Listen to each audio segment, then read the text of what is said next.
Bismillahirrahmanirrahim. Assalamualaikum warahmatullahi wabarakatuh. Bismillahirrahmanirrahim. Alhamdulillahi rabbil alamin. Wassalatu wassalamu ala habibi rabbil alamin. Sayyidina wa habibina wa syafi'ina wa qurrati a'yunina wa maulana Muhammad sallallahu alaihi wasallam wa ala alihi thayyibin at-tahirin muntajabin wa man tabi'ahum bi ihsanin ila yaumiddin, amma ba'du. Pemirsa, baik yang di rumah, studio, atau dimanapun saja berada, berjumpa kembali dengan saya dalam membedah Shirathul Mustaqim. Telah lama kita bahas bahwa setelah Rasulullah Shallallahu Alaihi Wasallam, ternyata umat Islam dengan gamblangnya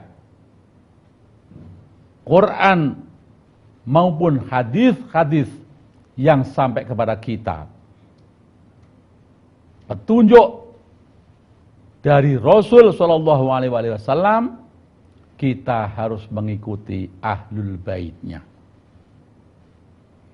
Dan ahlul baitnya jelas dengan gamblangnya juga telah dijelaskan oleh Rasulullah Shallallahu Alaihi Wasallam. Ada 12 orang. Nah, dengan demikian berarti umat Islam mestinya tidak perlu bingung kepada siapa kita ini setelah ditinggal oleh Rasulullah, minta petunjuk kepada siapa kita ini untuk mohon bimbingan agar selamat, tidak terus berada dalam perpecahan, dalam silang pendapat, bahkan na'udzubillah saling mengkafirkan, saling menyerang, hingga menguntungkan musuh-musuh Islam dan kaum muslimin.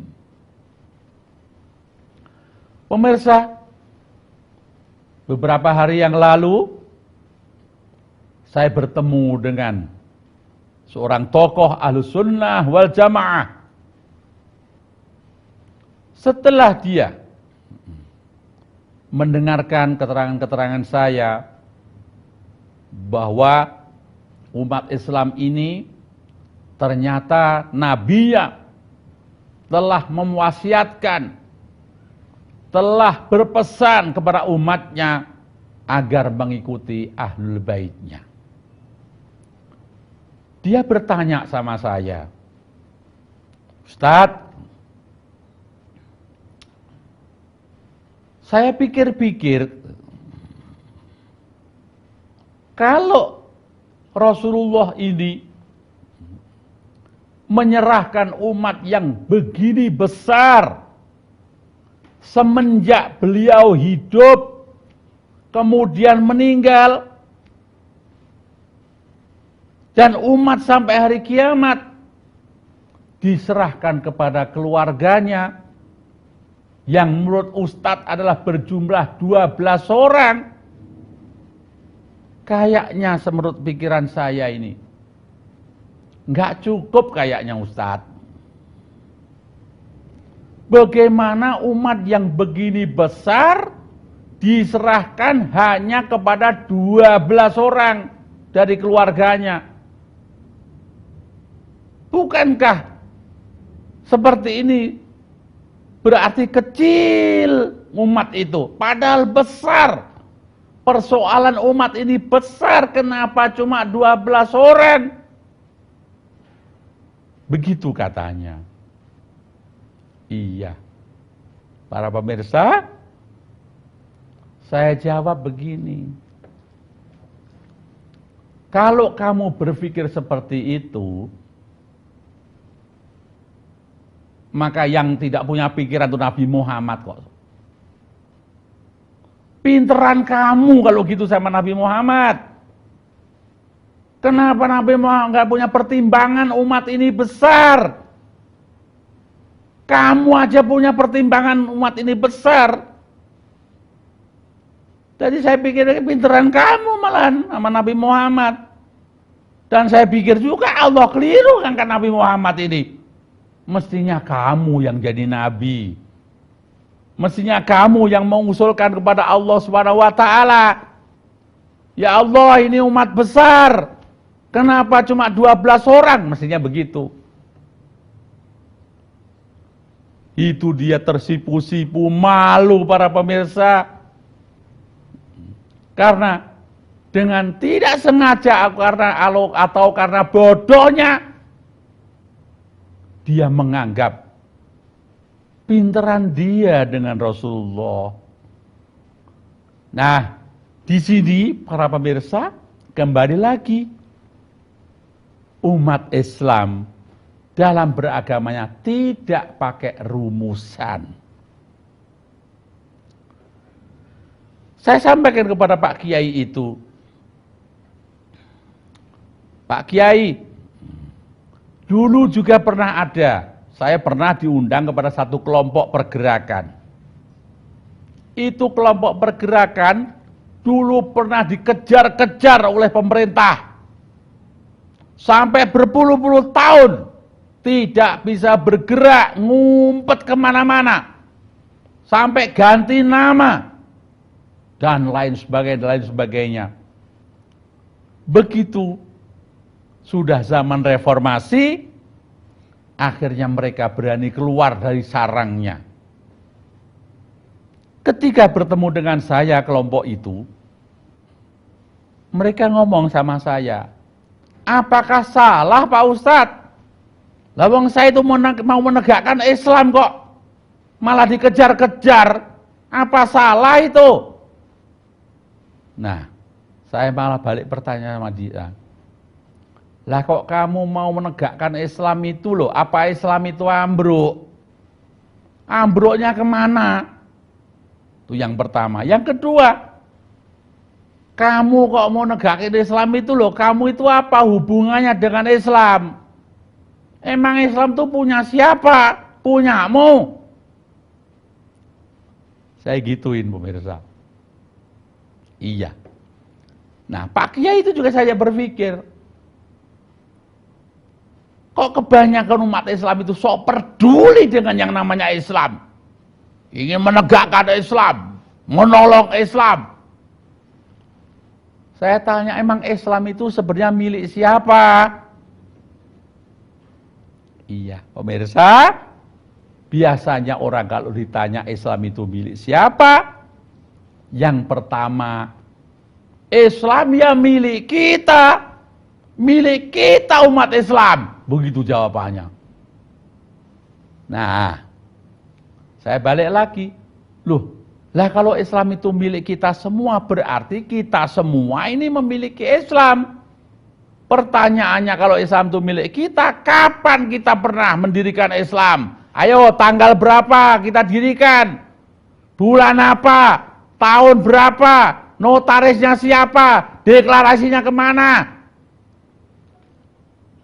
Kapan kita mendeklarasikan Islam? Sementara faktanya kita lahir, Islam sudah ada. Nah, dari begitu mereka bingung sendiri pemirsa. Yang kedua jawabannya, Islam adalah milik Allah Subhanahu wa taala. Begitu biasanya kalau ditanya. Nah, kalau sudah ketemu sekarang, Islam milik Allah Subhanahu wa taala. Kok kalian ini mau menegakkan Islam? Sok peduli mau membela Islam. Peduli memperjuangkan Islam, perjelas dulu. Kamu itu apanya Allah Subhanahu wa taala? Ada enggak surat perintahnya dari yang punya? Yang memerintahkan kepadamu untuk menegakkan Islam itu? Mana coba suratnya? Sehingga dalam ilustrasi saya katakan, berarti kalau di dunia hukum ini Islam adalah kasusnya, Allah adalah pemiliknya, kamu adalah pengacaranya. Kamu jadi pengacara Allah, jadi lawyernya Allah. Mana kalau surat pengacaranya mana? Surat kuasanya mana? Mana Al-Quran yang menunjuk kamu sebagai pengacaranya Allah? Kalau kamu nggak bisa menunjukkan, berarti kamu pengacara ilegal. Ini rupanya Islam rusak gara-gara orang-orang seperti kamu itu. Nah, saya bilang begitu pemirsa. Iya. Padahal para pemirsa, Allah Subhanahu wa taala sang pemilik Islam telah mengutus Nabi kita, Nabi Agung Muhammad Sallallahu Alaihi Wasallam. Dan Nabi ini para pemirsa punya tugas yang pasti. Yang pertama adalah sebagai bayinul hukum. Apa artinya bayinul hukum? Nabi adalah sebagai penjelas undang-undang. Allah Subhanahu wa taala, pemirsa, sebagai sang pencipta, dan di antara ciptaannya adalah kita umat manusia. Allah mencipta kita tidak sembarangan. Allah mencipta kita pasti punya tujuan, nggak ngawur. Karena itu, saya yang orang Jawa pemirsa, dulu kakek-kakek saya, mbah-mbah saya, pernah berpesan kepada saya, wong kuwi kudu ngerti sangkan paraning dumadile. Yang orang Jawa pasti paham, yang tidak Jawa salah lahir.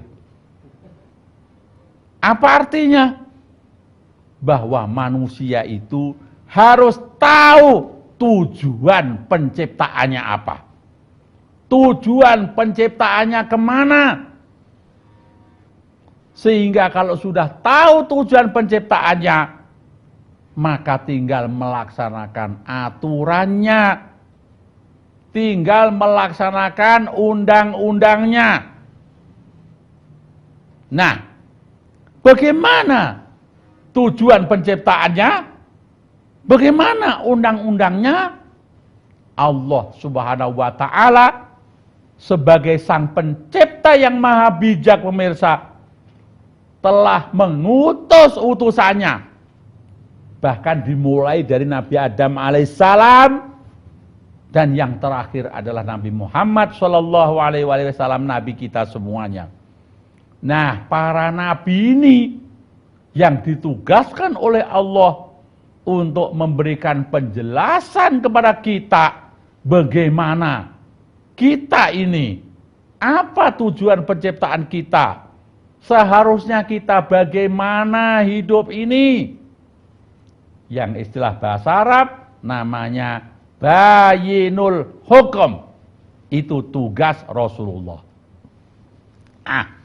Sebagaimana Allah Subhanahu wa taala berfirman tentang tugas ini, Bismillahirrahmanirrahim. Ya ayyuhan nabiyyu inna arsalnaka syahidan wa mubasysyiran wa nadhira wa da'iyan ilallahi biiznihi wa sirajan munira. Hai Nabi, sesungguhnya kami mengutusmu untuk jadi saksi dan pembawa kabar gembira dan pemberi peringatan. dan untuk jadi penyeru kepada agama Allah dengan izinnya, dan untuk jadi cahaya yang menerangi. Itu SK dari Allah SWT. Jadi Nabi diutus oleh Allah SWT untuk menjelaskan kepada kita apa tujuan penciptaan kita. Kita ini harus bagaimana. Nah, sekaligus menjadi saksi Nabi itu. Siapa di antara kita yang menyambut seruannya? Siapa di antara kita, naudzubillah, menolak seruannya? Itu nanti akan direkapitulasi oleh Nabi, disampaikan kepada Allah Subhanahu wa taala. Ya Allah, ini loh hambamu yang menerima seruanku, namanya si anu. Ya Allah, ini loh hamba-hambamu yang menolak seruanku, namanya anu. Nah, di akhiratlah kita menerima balasannya. Siapa yang sesuai dengan hukum-hukum, aturan-aturan yang dibawa oleh Rasulullah Shallallahu Alaihi Wasallam akan mendapatkan balasan surga. Yang tidak sesuai akan dapat balasan neraka. Na'udzubillahi min dzalik. Itu tugas Rasulullah. Yang kedua, pemirsa, masih ada ayat satu lagi pemirsa, yang mengindikasikan bahwa Rasulullah ditugaskan oleh Allah SWT sebagai bayinul hukum, penjelas hukum. Allah berfirman, bismillahirrahmanirrahim, laqad mannallahu 'alal mu'minina idz ba'atsa fihim rasulan min anfusihim yatlu 'alaihim ayatihi wa yuzakkihim wa yu'allimuhumul kitaba wal hikmah wa in kanu min qablu lafi dhalalim mubin. Sungguhnya Allah telah memberi karunia kepada orang-orang yang beriman ketika Allah mengutus di antara mereka seorang rasul dari golongan mereka sendiri dan membacakan kepada mereka ayat-ayat Allah dan membersihkan jiwa mereka dan mengajarkan kepada mereka kitab dan hikmah. Dan sungguh sebelum kedatangan Nabi itu mereka adalah benar-benar dalam kesesatan yang nyata. Ini tugas Rasulullah. Sebelum Nabi datang semuanya pada sesat, gak tahu jalan. Walaupun sebelumnya sudah ada nabi-nabi juga. Tapi kebanyakan umat telah lari jauh meninggalkan ajaran nabinya. Karena itu diutuslah Nabi. Yang setelah umatnya pada sesat, ini Nabi diutus mengembalikan umat itu menjadi umat-umat yang mendapatkan petunjuk. Begitu juga kita umat Islam, para pemirsa, bahwa sebenarnya Rasul telah berkali-kali setelah ketiadaannya kita harus mengikuti ahlul baitnya. Dengan demikian berarti tugas ahlul bait yang pertama sebagaimana tugas Rasulnya. Sebagaimana tugas yang memberi wasiat, yaitu bayinul hukum, penjelas hukum. Nah, yang kedua, tugas Nabi adalah qadiyul hukum, artinya pemutus hukum. Manusia melakukan begini, ini gimana? Nah, sebagaimana para pemirsa, kita ini terdiri dari wujud materi dan wujud non-materi. Diri kita penuh dengan kecenderungan. Kita ini para pemirsa maunya sih semua yang kita inginkan terpenuhi. Apa saja yang kita maunya terpenuhi. Nah, sampai-sampai kalau jiwa kita kosong dari agama, rohani kita kering dari petunjuknya, dari hukum-hukum yang dijelaskan oleh Rasulullah, maka kehidupan kita, na'udzubillah, lebih hina, lebih rendah daripada binatang. Nah, sehingga dalam kehidupan di dunia ini banyaklah manusia yang melanggar hukum. Banyaklah manusia-manusia yang melakukan sesuatu yang tidak tahu hukumnya. Nah, bagaimana ini? Siapa yang memutuskan hukum ini? Siapa yang berhak mengatakan ini halal, ini haram? Ini boleh, ini tidak boleh? Iya, itulah Rasulullah Shallallahu Alaihi Wasallam. Dan selanjutnya, karena beliau sudah tiada dan beliau mewasiatkan tugasnya sebagai bayinul hukum dan qadhiyul hukum ini kepada ahlul baitnya, maka tugas penjelas hukum dan pemutus hukum ya adalah ahlul baitnya ini.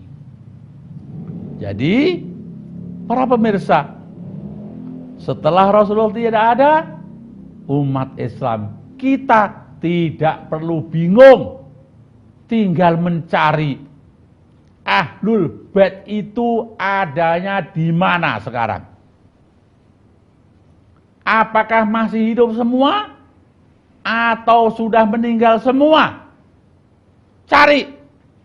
Dan ketika nanti sudah ketemu para pemirsa, maka beliau itulah yang wajib kita fahami ajarannya, yang wajib kita ikuti keputusannya, dan kita semua wajib merujuk kepadanya.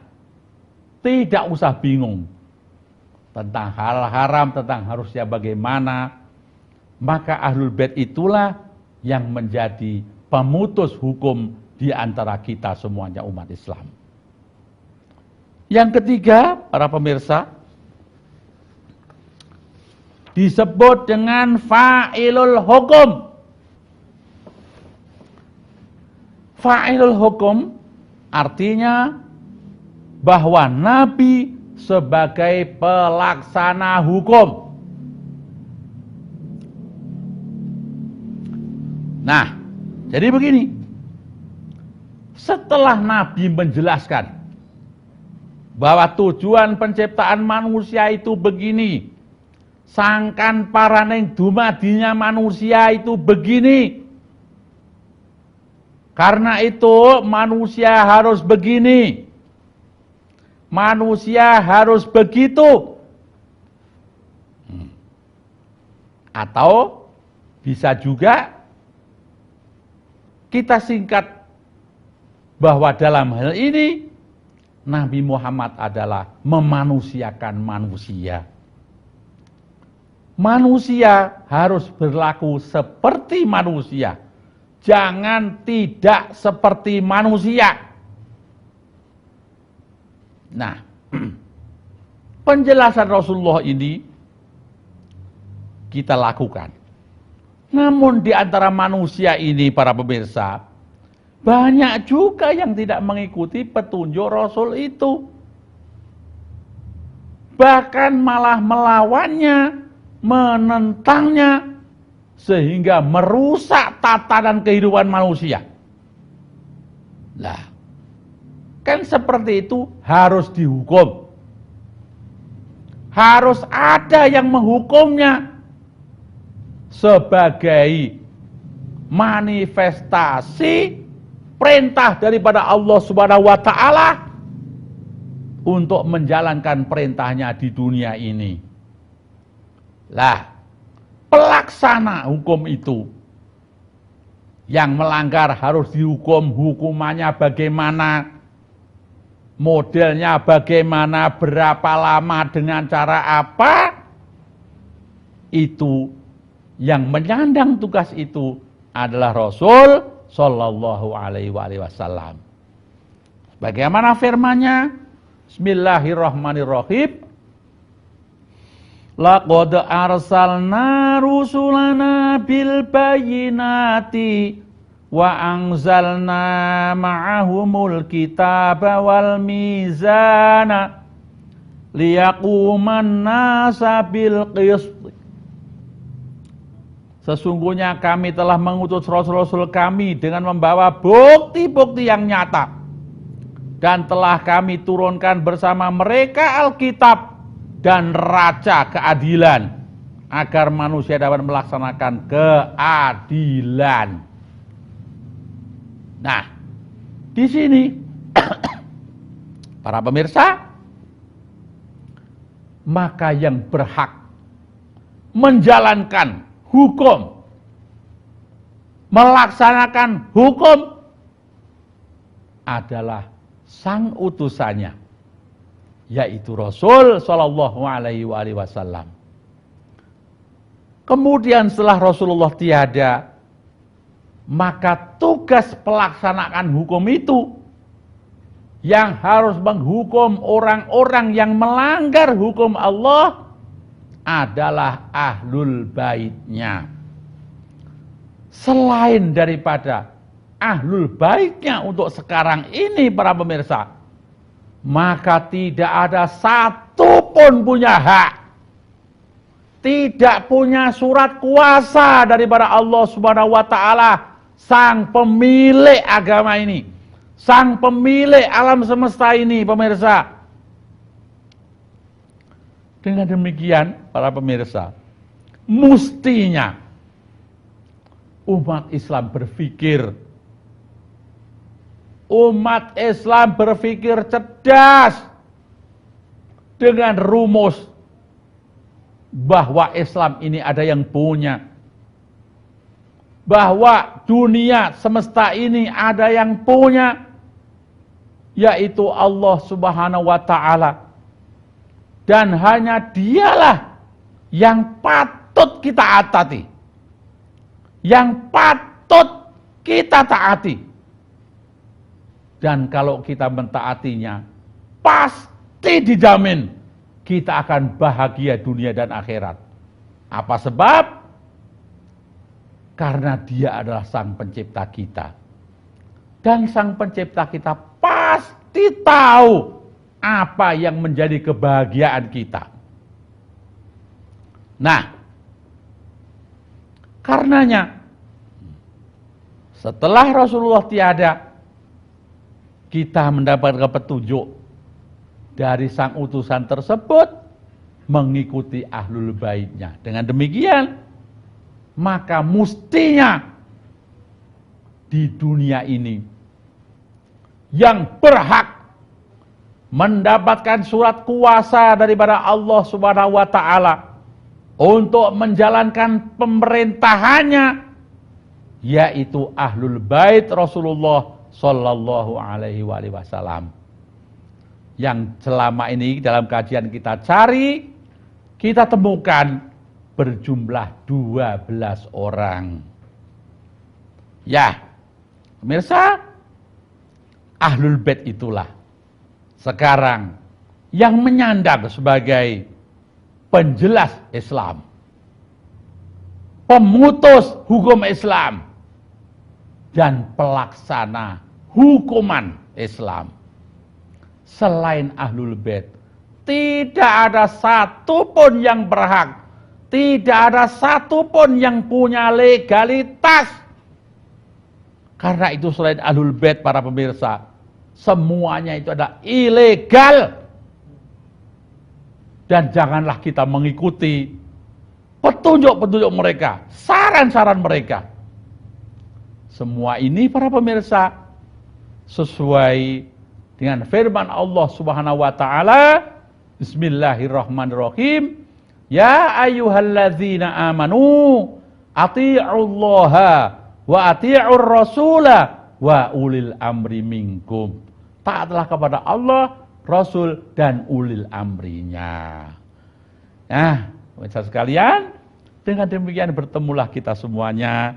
Rahasia kehidupan ini, kita harus mengikuti Ahlul Bait Rasulullah Sallallahu Alaihi Wasallam. Sekian saja pemirsa.